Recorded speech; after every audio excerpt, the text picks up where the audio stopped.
kadang-kadang juga ada juga yang pendakwah pendakwah meminta bayaran tinggi. Sebab tu nak panggil dia, saya nak berceramah, saya boleh berceramah, dia minta bayaran yang tinggi. Kalangan pendakwah tertentu lah. Jadi mungkin Ustaz ada pandangan mengenai dengan sikap begini, ataupun mungkin ada cara lain untuk nak menyelesaikan masalah. Pada saya agak tak setuju dan kami ada ustaz-ustaz nakal lah. Kami selalu istilahkan sebagai jual agama. Istilahnya jual agama kan. Dan saya suka bergurau benda ni dengan beberapa tokoh di Malaysia lah, macam Dr. Juanda Jaya, Mufti Perlis, dan Dr. Mazli Malik kan. Kami kalau berbual, kami suka bergurau jual agama kan. Itu sebenarnya gurauan, dan sebenarnya saya rasa di sebalik gurauan itu ada yang betul sebenarnya. Saya rasa macam ni, agama itu bukan bahan jualan lah. Itu nombor satu kita kena ingat. Agama ni adalah satu wahyu daripada Allah Ta'ala yang Allah Ta'ala bagi pada kita. Kita sebagai agamawan wajar ataupun wajib kita sampaikan kepada manusia, walaupun satu ayat sekalipun yang kita tahu kan. Bila faktor bayaran yang kita tetapkan itu, kalau kita nak tetapkan biar faktor kos untuk kita nak datang, minyak kereta dan seumpamanya, bahkan jangan lebih lah. Saya harap jangan lebih lah. Saya tidak mahu nak mengatakan benda itu sebagai haram. Saya rasa itu tidak sihat mengatakan sebegitu, tetapi wajar dielak. Sebab kadang-kadang orang yang mahu mendengar ceramah kita itu, sebenarnya jawatan kuasa masjid itu sendiri, dia sedang berusaha untuk mengajak manusia lagi ramai datang ke masjid. Disebabkan faktor ustaz yang popular, ustaz yang masuk dalam YouTube ataupun ustaz masuk dalam TV, bila sebut namanya, orang yang tak pernah datang surau masjid pun datang. Tiba-tiba kita menetapkan bayaran, bermakna kita telah membebankan pada jawatan kuasa masjid dan surau dalam usaha dakwah juga. Pada saya itu yang tidak sihat lah. Kalau kita nak tetapkan biar memadai, iaitu mungkin kos minyak kereta dan seumpamanya lah gitu. Jangan lebih pada itulah. Jangan sampai membebankan. Gitu. Doktor pun gaji tinggi, takkan orang penceramah agama pun tak boleh minta tinggi Ustaz? Sebab itu saya kata saya tidak mengatakan benda itu sebagai salah. Tapi saya mencadangkan kita tidak membebankan. Betul. Saya tak rasa benda itu salah lah.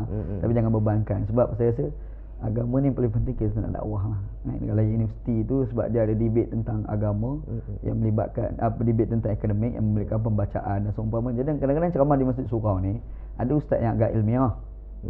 Dan masa dia pergi ceramah tu dia perlu pada pembacaan, buka kitab. Ada separuh tak ada. Dia pandai goreng kan. Goreng power sedap, okey walaupun tak ilmiah mana pun kan. Gitu. Dari segi metod penyampaian untuk kumpulan pendakwah tu, ustaz YouTube tu sendiri, adakah perlu dipertingkatkan untuk nak menarik, untuk menceritakan tentang kebaikan Islam, untuk menceritakan tentang indahnya Islam itu? Adakah perlu kepada cara baru, ataupun kekal dengan duduk di atas meja, buka kitab, baca, terjemah dan juga syarahkan apa yang teks atau matan satu kitab itu kepada orang ramai, dan juga mendapatkan feedback, dapatkan soalan daripada orang yang mendengar tu lah. Mungkin ustaz ada cadangan ataupun maksudnya idea mengenai dengan observasi ustaz mengenai dengan perkara ni. Saya rasa perlu ada peningkatan. Saya yang pertama, saya percaya dengan konsep pendekatan sebagai al-hurriyah, kebebasan. Saya selalu ungkap pada kawan-kawan, budiatul hurriyah nusyiatul al-qimah. Bermula dengan kebebasan akan terlahirlah apa yang dikatakan sebagai nilai, quality type. Jadi kebanyakan kita ni, pendakwah-pendakwah kita ni tidak bersaing. Makanya dia akan rasa sihat, dia rasa selesa dengan keadaan yang dah ada kan. Macam kita buka satu kedai, kita monopoli satu barang. Jadi kita boleh jual barang tu mahal tapi tak ada kualiti. Tapi kalau bersaing, orang sama-sama buka kedai benda yang sama-sama jual handphone, makanya orang akan bersaing siapa handphone yang paling baik dan siapa handphone paling murah untuk orang nak masuk kedai dia. Begitu juga dakwah. Para ustaz ni kadang-kadang dia berdakwah, disebabkan dia berada dalam zon selesa, maka dakwah dia kadang-kadang tak menarik minat. Tapi bila ramai dan pelbagai, di situ dia akan jadi inovasi dalam berdakwah. Dan saya melihat dakwah itu jangan dibataskan daripada sudut pembacaan kitab sajalah. Saya rasa amat merugikan sebenarnya sekadar kitab saja. Sewajarnya perlu ada bentuk yang lain, bentuk-bentuk lakonan, parodi seumpamanya kan. Sekarang dia sebang apa yang katakan sebagai parodi kan. Ada dia melihat satu keadaan lalu ditiru dalam bentuk tu tapi dalam bentuk yang agak menarik. Dan parodi ni sebenarnya dia agak menarik. Kalau kita tengok YouTube ada satu anak muda namanya Mak Lutfi. Dia bukan orang yang mempelajari agama, tetapi dia menghuraikan agama dengan agak mudah. Dan banyak orang berfikir tentang huraian-huraian agama dengan cara dia. Saya rasa benda ni bukan sekadar perlu dibuat oleh Mak Lutfi sahaja. Mungkin perlu dibuat oleh ustaz-ustaz lain kot. Mungkinlah. Atau kemampuan masing-masing lah gitu. Jadi dari segi teknik yang ada hari ini, teknik baca kitab ataupun baca kitab-kitab yang biasa yang kita sebut, kitab Imam Al-Ghazali, kitab fiqh, kitab ni perlu kepada sukatan baru kah? Maksudnya dari segi mengajar, dari segi bercakap mengenai konteks Islam yang lebih luas. Contohnya berkaitan dengan rasuah, kebebasan berfikir, kebebasan bersuara, hubungan politik antara bangsa. Mungkin ustaz-ustaz di YouTube ni boleh menghuraikan perkara ini ataupun bagaimana tu ustaz? Sukatan pelajaran barulah. Kita boleh kata untuk diajarkan kepada orang Islam supaya lebih memahami kecantikan Islam itu sendiri. Keluasan Islam itu. Saya rasa macam ni. Yang pertamanya kita kena tengok daripada sudut pengamalan penceramah-penceramah. Sebenarnya penceramah-penceramah dan pendakwah-pendakwah di surau masjid ni kupasan tentang politik ni sebenarnya lagi banyak. Bahkan kadang-kadang ada separuh-separuh ustaz yang dia berceramah walaupun namanya mengajar kitab kitab Ihya Ulumuddin Al-Ghazali ataupun mengajar hadis. Tapi kupasan lebih daripada politik lagi banyak daripada kandungan kitab. Bahkan kadang-kadang ada di kalangan jemaah pendengar-pendengar kuliah kan dia mengeluh, apa ilmu yang kami dapat? Yang kami dapat adalah politik sahaja kan. Jadi kalau kita nak suruh pendakwah cakap politik sedangkan memang pendakwah sudah bercakap politik, saya rasa mungkin tak perlu kot sebab nampak dah banyak. Cuma saya lebih suka kalau boleh pendakwah-pendakwah itu lebih berilmiah, lebih berilmu bila dia bercakap, dan jangan dia bataskan perbincangan Islam itu dalam kerangka puasa zakat sahaja, tapi dalam mengatasi itu perubatan dan seumpamanya. Dan lebih-lebih lagi dia perlu bercakap tentang masalah umat itu sendiri. Bukan maslahat pribadinya ataupun sentimen golongan-golongan tertentu sahaja. Macam contoh berkait dengan rasuah. Benda ni saya rasa penting diucapkan oleh pendakwah-pendakwah. Sebab rasuah itu dia merosakkan bukan individu, bahkan negara itu sendiri rosak. Begitu juga dia bercakap tentang soal kebebasan bersuara. Benda ni pada saya penting diungkapkan oleh para pendakwah yang agak kurang minat dibincangkan oleh para pendakwah. Selalunya para pendakwah ni dia kebanyakan, bukan semua mereka ni akan marah bila mereka tidak dijemput untuk berceramah. Tetapi apabila mereka memegang kekuasaan, mereka pula menghalang orang pula berceramah. Saya rasa itu tidak sihat. Sewajarnya kalau mereka boleh marah orang bila mereka tidak dijemput ceramah, dan mereka pun patut marah kalau mereka sendiri tidak memanggil orang ceramah, menghalang orang ceramah. Itu yang saya masukkan dengan kebebasan bersuara itu. Begitu. Dan ada juga ada orang yang berpandangan. Adakah ustaz YouTube yang kita kenali ini tidak pernah terlibat dalam menentang kawalan internet seperti NGO. Banyak NGO yang menentang kawalan internet, tetapi ustaz-ustaz YouTube ni pada pandangan rakyat, pada pandangan orang sekali dia tak bersama dengan perkara tu. Jangan tidak menghargai kebebasan yang diberikan. Jadi mungkin ada ustaz boleh kupas mengenai dengan perkara ni ustaz. Saya rasa adakah untuk sementara, adakah benar ni sementara ataupun perlu diperkembangkan lagi, ataupun bagaimana ustaz melihat ni? Saya rasa faktor yang paling penting adalah kesedaran. Kebanyakan pendakwah ni dia berada dalam zon selesa.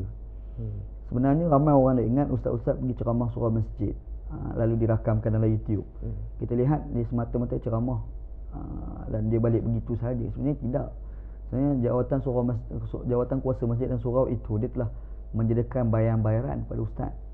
Kadang-kadang 150, 200, 300 seumpamanya lah. Kebiasaannya lah 100. Itu kebiasaan lah. Dan ada separuh-separuh tu 150, dan kadang-kadang ada yang tempat orang berada yang diistilahkan sebagai elitis, dia sampai 250 kena pembayaran itu sekali kuliah dalam masa sejam lebih kurang. Jadi disebabkan faktor wang ataupun sampul itu kadang-kadang menyebabkan para agamawan ni dia berceramah bukan kerana kesedaran agama mahu menyampaikan ceramah, tapi dia berceramah itu kerana faktor duit itu, sampul sampul ataupun istilah sebagai ustaz sampul kan. Jadi bila kita tengok ada agamawan yang dia melihat sampul tu lagi penting, makanya kesedarannya adalah sampul bukan kerana agama itu sendiri. Bila kita tengok keadaan itu berlaku, tidak hairan mereka ni lebih suka berbicara tentang isu-isu bicara di surau masjid bila dijemput, tapi di luar kerangka itu mereka tidak mahu bicara. Diorang rasa berada dalam zon selesa, aku boleh makan, aku boleh minum, aku boleh dapat duit, aku pergi kuliah, aku balik, dan dia pun label aku sedang menyampaikan tugas dakwah. Dan pada saya itu belum cukup lagi lah. Dan saya rasa sebenarnya berceramah pergi ke surau masjid tu sudah jadi sebagai gaji dalam hidup mereka pula. Jadi macam tu jadi macam tu.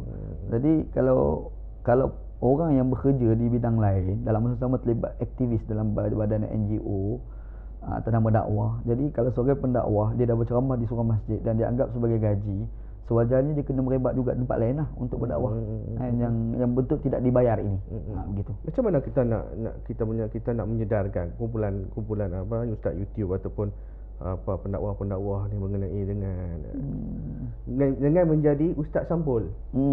Jadilah ustaz yang sedar Islam itu sendiri. Mungkin ustaz ada cara ataupun cara kita nak mengingatkan ustaz-ustaz ni.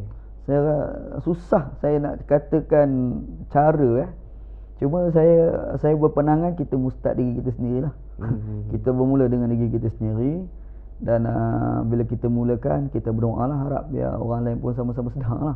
Tapi bukan maksud sekadar doa je lah. Jangan mentang-mentang doa maka tak buat apa-apa. Mungkin perlu kita sembang dengan kawan-kawan, kita berbicara dengan mereka, ataupun kita bincang perkara ini dalam kerangka macam hari ni, ataupun dalam Facebook kita bincang. Patut ada kesedaran menyampaikan agama itu bukan kerana kesedaran sampul, tetapi kesedaran memang kepada agama itu sendiri.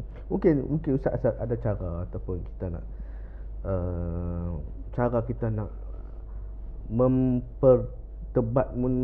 maksudnya merancangkan perdebatan tentang agama ini. Tak kira lah dari bidang mana sekalipun, perubatan ke akidah ke fiqh ke ataupun politik, macam mana kita nak merancangkan agama dan juga ilmu-ilmu yang lain ini supaya kita mengetahui Islam ini adalah yang syumul, kamil wal mutakamil.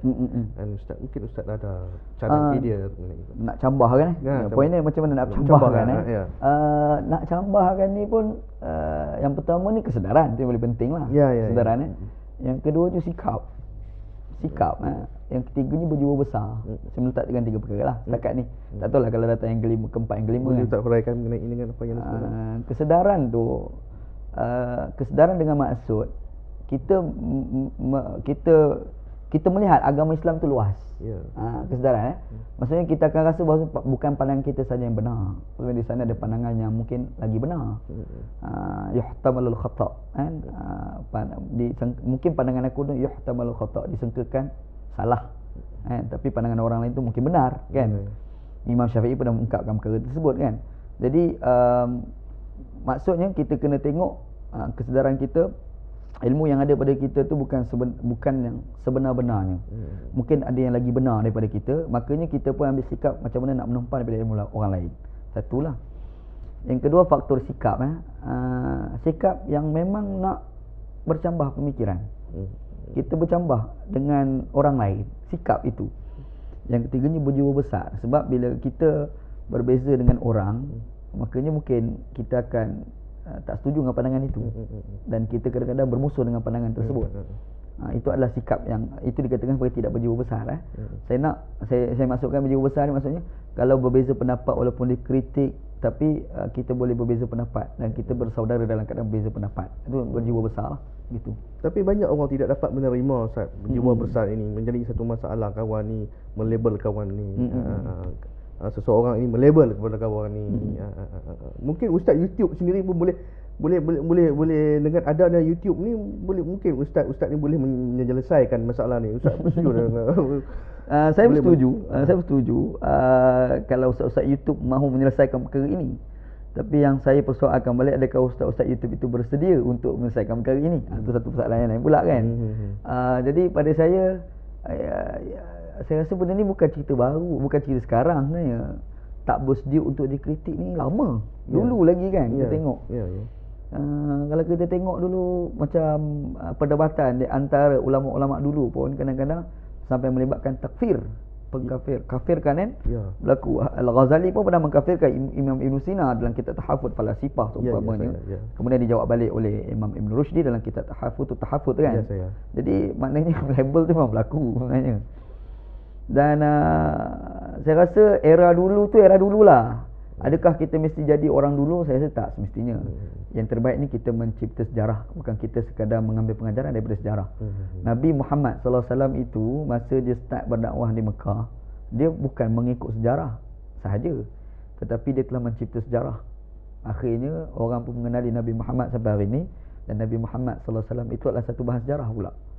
Jadi saya rasa kalau kita tengok orang dulu ada sikap tidak berjiwa besar dalam beberapa part, bukan semua, sehingga ambil sikap mengkafirkan orang, menyesatkan orang.